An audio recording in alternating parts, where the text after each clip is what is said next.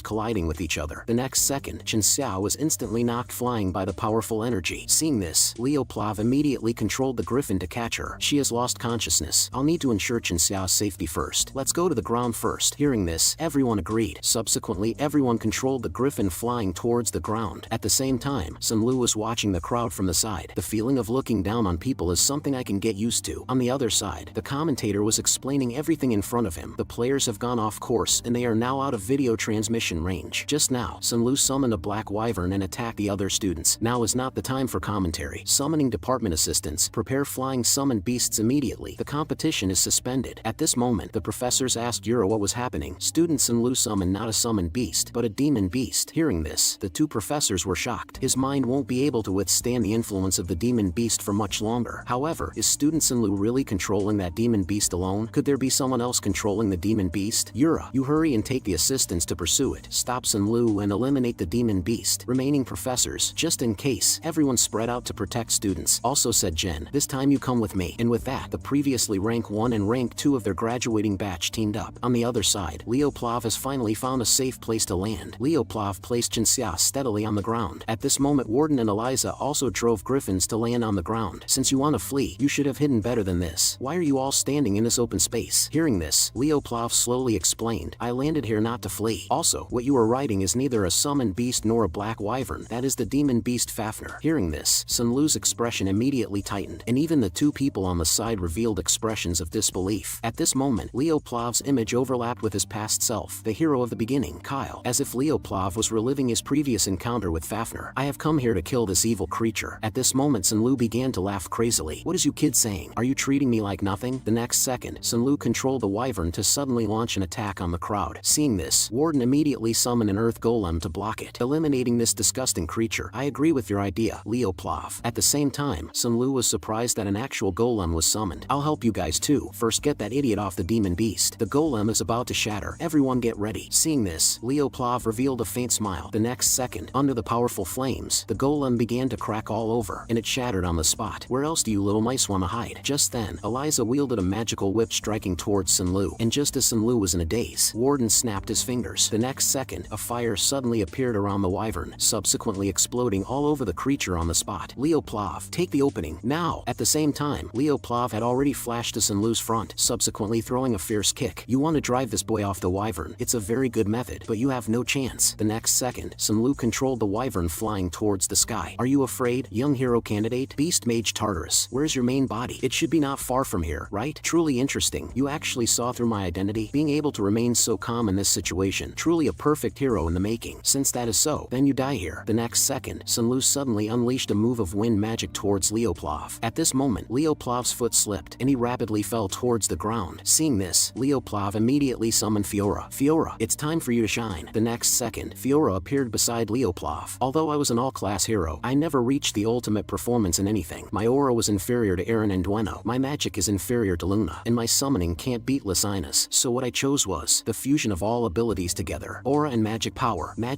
and spiritual power and aura. In less than a moment, Fiora grew into a huge phoenix. At this moment, Fafnir suddenly reacted, due to phoenix aura and demon beasts opposing each other. You're a person who signed a contract with a phoenix? Who exactly are you? If you tell me where this Fafnir was obtained from, I'll tell you. You actually know the demon beast of the Age of Catastrophe. I absolutely cannot let you live. Seeing this, Leoplav immediately signaled Fiora to get ready. Exerting her secret swordsmanship, phoenix breath, secret technique, prominence. At this moment, the demon beast suddenly sprang a dragon breath, and Leoplav matched it by releasing an incomparably powerful flame. Despite this, Leoplav was struggling from the opponent's attack. You fool, just end this already. But suddenly, Sunlu was struck with a splitting headache, distracting him for a moment. It looks like his main body was attacked. This guy's spiritual power has weakened. Now is the time to finish you off. Without the slightest hesitation, Leoplav immediately used full strength to attack Sunlu, enveloping the Fafnir within the flaming attack, accompanying an incomparably powerful flame hitting the the demon beast. The next second, the demon beast exploded on the spot. Fiora, you worked hard, let us go back now. But just then, Fiora turned back into its baby chick form. Seeing this, Leoplav immediately broke out in a cold sweat. On the other side, at this moment the man in black was controlling Sinlu's spirit, but the next second, a blue light shined on him. Suddenly, he was being pinned down by this blue energy. It turns out that said Gen had casted a barrier on the man in black. Beast Mage of Tartarus, you are finished. The two pillars of Lemurn Academy. Suddenly, a change occurred in the man in black, and at this moment the man in black instantly changed form. In an instant, the man in black turned into a burst of thick smoke, managing to escape from this place. It looks like they have already started to act. It would seem so. Lemurn is no longer safe now. At this moment, Leoplav was still falling from the sky. Fiora returned to the summoned beast world, but just then, a voice called out to him. In the next second, a figure caught the falling Leoplav. Leoplav, are you alright? Thank goodness I wasn't late. On the other side, inside the base of the men in black, the leader was controlling a group of monsters. This was harder than expected. To think you'd be stopped by just a mere hero candidate. That guy wasn't an ordinary hero candidate. He was someone who made a contract with a phoenix. And on top of that, he recognized Fafnir in an instant. I see. Things are getting more interesting now. At this time, Leoplav was walking slowly towards the direction of the classroom. The summoning midterm exam was ultimately cancelled, and Sinlu died in the end. This matter made the freshmen understand the dangers of dungeons, although everyone was very curious how Sinlu signed a contract with Fafnir. But under Professor Uramarnen's order, the four people in the know unified their story, describing Fafnir as a mutated black wyvern. A moment later, Leoplav came to the classroom, and today happened to be the day of the magic department practical exam. At this moment everyone was somewhat surprised, because Chloe Muller's appearance had changed. Her hair was blonde now as well. Could it be she stayed up late again? Even Leoplav looked at her somewhat worriedly. The last person has finally arrived. I believe everyone brought their own original magic for today. It would be too pity if only I saw those magics. So I will introduce 3 guests to everyone. They are those who graduated from the Lemurn Magic Department 3 years ago and will be today's grading teachers. These were Senior Rilda Fedney, Senior Edmond Slack, and Senior Shin Hughes. And Carl Thomas was very excited. I feel they will give us high scores. At the same time, the first student to participate in the exam was Ileana. Seniors, hello. My main attribute is light. Adding light attribute magic into fire attribute magic formulas, I can release very strong thermal magic. But it seemed the teachers were not surprised. This is about the same as the existing laser type magic. Finally, the teachers gave a score of C-.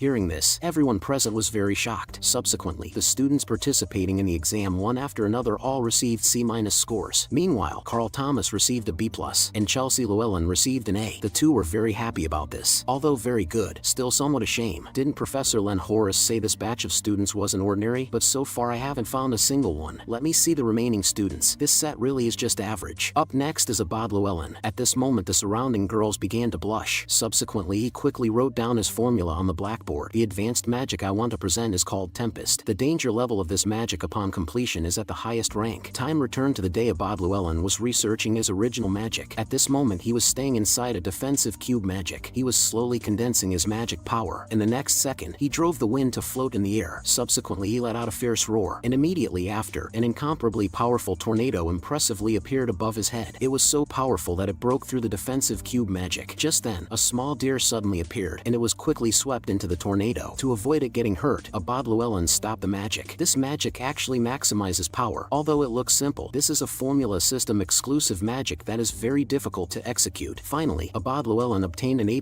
grade score. At this moment Professor Len Horace announced the next student to participate in the exam, Leoplav. The original magic I want to present is a non-attribute magic formula system. Existing magic formulas all have formulas displaying attributes. After all, this is the most basic condition for activating magic. My original magic is a magic formula system that is compatible with all those techniques. Hearing this, everyone present was confused. So you mean, you want to establish a new magic formula system? Of course, Leoplav affirmed this. Leoplav, we did not come here to listen to your nonsense. Well, I am eager to see it. Write it down quickly. Seeing this, the judges had no choice but to watch patiently. At this moment Leoplav quickly wrote down the formula on the blackboard. There is only one person in history who possessed their own formula system. You should be talking about founder of the nebula, Luna, right? So you're saying you want to stand on equal footing with such a great hero? Do you think you can compare to the founder of the nebula? That is not possible. Luna is incomparable to me. The great hero Luna is indeed a great mage, but establishing a formula system doesn't require the same level of genius. In less than a moment, Leoplav wrote out the complete formula system. This guy actually wasn't talking nonsense. Judging from this formula structure, no matter what magic, it won't suffer penalties and can be used at will. I can't understand this formula. I've already given up. And Chloe Muller gazed at the blackboard and fell into deep thought. Leoplav, what is the reason you created this magic system? To be able to freely use all the magic in the world. Your idea is very crazy. I find finally know why the higher-ups look so highly upon this batch of kids. So what is the name of this exclusive magic? Hearing this, Leo Plav revealed a faint smile. Its name shall be called Bible. At this moment Judge Shin revealed an incredibly shocked expression. It is the same magic system created by the only one in history, the fictional hero, Kyle. Maybe Leo Plav proved Kyle's existence. At the same time, Professor Len Horace took the scoring sheet from the judges. Leo Plav obtained A+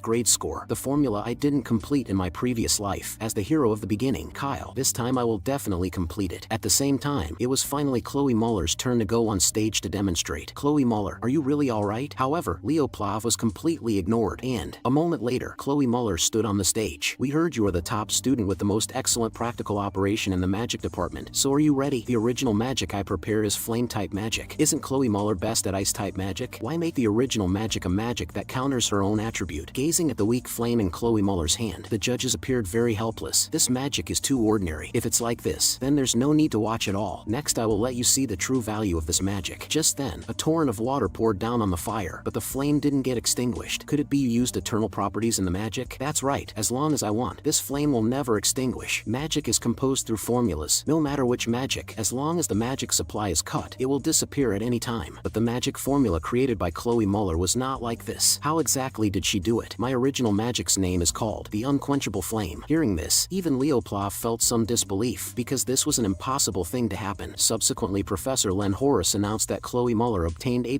grade score as well. The Unquenchable Flame? Even Luna couldn't create it. There is only one being who can make this kind of thing, and that is Erebus. The scene shifts, and at this moment Leo Plav was staying in the classroom falling into deep thought. Previously he wanted to call Chloe Muller out from the dormitory through Celia Zerdinger, but she stated Chloe Muller had been very tired recently and was asleep now. Did you look for her because something happened recently? Why do you say that? Recently she seems to have become much stranger, often arguing with people in class. I heard she has been associating with people of bad character in the magic department recently. At the same time, Fiora impressively appeared beside him. Have you been well recently? I heard you were looking for me, Leo Plav. The next second, Farina impressively appeared before Leo Plav's eyes. Leo Plav, why did you call me out through Fiora? I want to know the reason you stayed in Lemurn. Summoned Beast Phoenix and Demon Beasts are two opposing creatures. Leo Plav guessed Farina definitely had some special reason for staying here. 5 years ago an attack occurred at Lemurn. At the time 2 students and 3 teachers died, but in the end, the culprit wasn't caught. Finally, Headmaster Kallian Baydan commissioned me to investigate inside Lemurn. Since then I have been searching for the culprit's whereabouts. Do you know a beast mage appeared in the summoning exam? Of course, I heard a student died too. Then do you think the mastermind would be Tartarus? We can only suspect right now. I can't tell you more. Then please relay this message to Headmaster Kallian. Tartarus did not only have contact with Sinlu. Time passes and it was now the day of the Hero Studies and Combat Studies joint exam. Since everyone has arrived, let the class president introduce the exam rules. The Hero Studies and Combat Studies joint exam is about forming into groups to conquer a hero's world. And the world to be conquered this time is the Chad murderers incident. Just as everyone began to discuss amongst each other, Professor Harlan signaled everyone to quiet down. Class president, please continue explaining. About 30 years ago, Lumern first-year students entered the central Chad murderers forest and were attacked by Tartarus. At that time, the second-year Evil Eye sorcerer Professor Albi Geron was sent over to save people, which prevented a total annihilation. The Conquer objective is to rescue the injured and kill the demon beasts, as well as assist Professor Albi Geron, who was still a second year at the time. This exam isn't a simple midterm exam. It is to make everyone vigilant. Listen well, those who don't pass this exam will be expelled immediately. Hearing this, everyone present fell silent. However, I believe in you. You have all grown very well. At the same time, Professor Ardian Nir announced the start of grouping. After a moment of drawing lots, Nella was assigned to group 4, while Leo Plav was assigned to group 11. It looks like I'm in the last group. As we have finished assigning the groupings, please let the first group stand in the summoning circle. This is very reassuring. I didn't expect to be grouped with the Sword Maiden. Let us display the strength of the Rodran Empire. Accompanying Albi Geron slowly condensing his magic power, a system notification popped up. Albi Geron's World. Chapter. Prologue. The Chad Murderers Incident. The next second, a golden light lit up, transporting the two into Albi Geron's hero world. Subsequently, the crowd gazed at the huge projection in front. It could be seen that the two immediately took action as they entered, as expected of being born in heroic families. Meanwhile, Professor said Jen appeared very relaxed. With Celia Zerdinger here, they'll definitely get a top mark this time. But Harlan felt differently. I actually think Chelsea Llewellyn is performing better. Instantly the air fell into silence. I didn't expect the first group to complete the task so quickly, truly worthy of being the new stars of the first year. At this moment, the headmaster Kallian had arrived. I came over to see how the first years have grown. Professor Albi Geron, truly sorry to you. Every year we have to make that bad memory of yours public. It's nothing. After all, I made up my mind long ago to never forget this event. As the person involved, solved. I thank you. At the same time, news came from the front that Group 1 conquered successfully. Sure enough, worthy of the Zerdinger and Llewellyn families. Although they usually don't see eye to eye, they are from the same empire after all. Subsequently, news came from the front that Group 3 conquered successfully. The most powerful person in the squad leads the charge. Others responsible for support, winning by strategy. Truly not bad. At this moment, Kallian revealed a satisfied smile. Up next, Group 4 conquered successfully as well. Nella Carvin's healing ability is indeed very outstanding. Plus Jinxia's talent. Same as I thought before, these aren't ordinary people. At the same time, Group 7's Eliza, Warden, and Ileana conquered their mission successfully. Although there are many excellent students, among them the most promising is Group 11, Leoplav. Seeing this young man's path for some reason makes me think of the past. Is everyone ready now? Of course, the two affirmed this. Accompanying Albigeron summoning the magic book, Albigeron's world was slowly opening. But just then, a black aura floated inside the magic circle. Seeing this, Leoplav was very shocked. Wait, this isn't quite right. Immediately after, a burst of flame instantly wrapped the two. In less than a moment, the two disappeared from the spot. What is going on? How come we didn't enter the world? And where did Leoplav and Chloe Muller go? At the same time, Professor said Jen stood up abruptly from his seat. What exactly is going on? Even the headmaster was somewhat worried. What happened, Professor Albigeron? Headmaster, please suspend the exam immediately. At this moment, Albigeron held the book in his hand, trembling incessantly. Could this be? That's right, they entered a hero dungeon. At this moment, the window of a blank mission objective floated before the two's eyes. I've never heard of a case where a pre-established page of the hero record goes berserk. And at this time, Leoplav realized they could no longer contact the professor and the others. Maybe they will suspend the exam to rescue us soon. If they could stop the exam, they would have done so long ago. It looks like the two of us must conquer this dungeon. This is a dungeon difficult even for 10 people to clear. Do you know how many people died here 30 years ago? Chloe Muller, calm down. This is the only way to leave the dungeon. The reason Tartarus caused the Chad murderers incident back then was to eradicate us hero candidates. At this moment, Chloe Muller completely fell into fear. This forest is a huge trap. You are the most formidable student in the first year. As long as we join forces, we can definitely clear it. In this situation, he can still be so calm. It looks like the gap between me and him is still very large. Have you thought of a combat plan? Of course, there are two clearance conditions for the Chad murderers incident. One is rescuing the first-year students. Two is ensuring the safety of the first-year students. If we want to complete these two conditions, we have to strengthen our combat power. How can we do that when we don't have access from the outside? Don't forget, currently in the forest, we aren't the only Lemurn students. Those seniors might all still be alive. Subsequently, Leoplav squatted down and signaled Chloe Muller to climb up quickly. We must find the seniors before Tartarus. Seeing this, Chloe Muller was immediately flustered. Why should I do that? You are a mage. Your mobility isn't as fast as mine. On the other side, Lemurn's seniors were participating in the test, while the Tartarus Demon Clan member Chubrin was secretly watching everything. Could it be a rescue team incoming? Anyway, the targets are the candidates who might become heroes in the future. At this moment, he suddenly noticed something out of the ordinary. He realized Leoplav was using non-attribute magic, an all-class mage. Could it be? Is it really you, Hero Kyle? At the same time, Leoplav noticed the environment became darker the more they went towards the center. Thus, Leoplav decided to borrow Albigeron's technique, using aura to raise the body's senses to the limit. In an instant, the surrounding things were seen clearly. Be ready, there is a group of orcs ahead. Seeing this, Chloe Muller immediately used ice magic. Countless ice cones attacked straight towards the orcs. In less than a moment, the surrounding demon clan were wiped out clean. Just then, Chloe Muller noticed the enemy. An orc was thinking of blowing a whistle to call the others. The next second, Leoplav suddenly struck with a heavy downward slash, cleaving the orc in two, killing it on the spot. Why is the difference in our power so big? Can I really defeat Leoplav? At the same time, Leoplav discovered the seniors standing on the side, so he quickly used magic to approach them. Chloe Muller, please assist me from the side. Following a blue magic circle lighting up, Leoplav instantly disappeared into the air. On the other side, the seniors were struggling to resist the demon clan, just as the demon clan attacked towards the crowd with full force. The next second, Leoplav arrived, killing the demon in an instant. Have reinforcements arrived? Leoplav affirmed this. Just then, the demon used its full strength to cast a spell that unleashed leeches out, but was instantly cut off by Leoplav's fire aura. Seeing this, everyone present was very shocked. At the same time, Alia seized the opportunity to use light magic. The next second, powerful magic power attacked straight towards the demons. The orcs were completely engulfed in the light magic, disintegrating into dust. That was light magic just now. Could it be this person's identity is? Soon, the students were finally saved. Thank you for helping. I'm relieved that the support team arrived. Sorry, I want to chat alone with my companion for a few words. That girl is Alia Geron, the younger sister of Albi Geron. 30 years ago, she was killed by Chubrin. You should know, Alia's team is the team that absolutely couldn't be saved in the Chad murderers incident. Why happen to meet Alia's squad? Tartarus Knight rank demon, Chubrin. The first target was Alia's squad. The reason Tartarus triggered the Chad murderers incident, it was to eliminate Alia Geron, the genius mage. She was a strong candidate to have their name recorded in the hero records. Chloe Muller suggested accepted that with their current strength it was impossible. Wanting to complete the conquer condition, they must find other teams as soon as possible. But Leoplav commented, "So are you going to abandon them?" I am also very unwilling. But Leoplav, this is the hero's world. In reality, they died long ago and have been dead for over 30 years. That is indeed the case, but I cannot bring myself to leave them behind. At this time the sound of the two arguing attracted everyone's attention. "Wake up, I admit you are very powerful, but now is not the time to act recklessly. Stop acting like a hero." Saying this, Chloe Muller had already lost all hope. At this moment Leoplav reached out to comfort Chloe Muller. "Don't say things like playing hero so carelessly, Cleo, because you are a hero candidate. We are not just pretending to be heroes. This moment is part of the journey of becoming heroes." Hearing this, Chloe Muller was regaining hope once again. Furthermore, history is already deviated now. Chloe Muller, look around. When we met Alia's squad, the forest had already turned dark. According to the original plot, they would have died at Chubran's hands long ago. Although this is somewhat risky, I'll leave the decision to you. Alright, let's escape with Alia's party. At this moment Chloe Muller gazed at Leoplav's back. "Why do you alone stand ahead of me? I still cannot catch up to your footsteps. Don't you feel strange? Why are there only 2 people in the rescue team?" "That's right, they look about the same age as us. Could this be a trap of Tartarus?" Alia didn't agree with this. After all, they joined hands with us to defeat the enemy. "Also, don't you think that person is very handsome?" Hearing this, the crowd instantly felt somewhat surprised. I didn't expect there is actually someone who can exceed Senior Albigeron's standards. Just then, Leoplav slowly approached them. "Everyone, listen well. We need to escape this forest as quickly as possible." "Is that necessary? We have recovered our strength and can slowly crusade against the demon clan." But Leoplav indicated there was no time. "You are targeted by night-rank demons." Hearing this, everyone present felt incomparably shocked. If it's night-rank demons, they are brigade-level demons. That's right, so we can't confront them head-on. Our goal is to get out alive. This guy is a bit like my brother. Subsequently, under Leoplav's lead, the crowd ran quickly towards a place. Just then, Alia noticed Chloe Muller seemed somewhat not right. What is with this expression? Meanwhile, in the real world, the professors and assistants was flipping through relevant materials in the library. Find cases of hero records turning into dungeons. Time is of the essence, everyone. The fact that we still can't enter should be considered good news. Isn't that right? Indeed, as long as there are still people remaining in the hero dungeon, then no one can enter. This means both of them are still alive. It has been 3 hours since the two entered the dungeon. It should be night in the hero world now.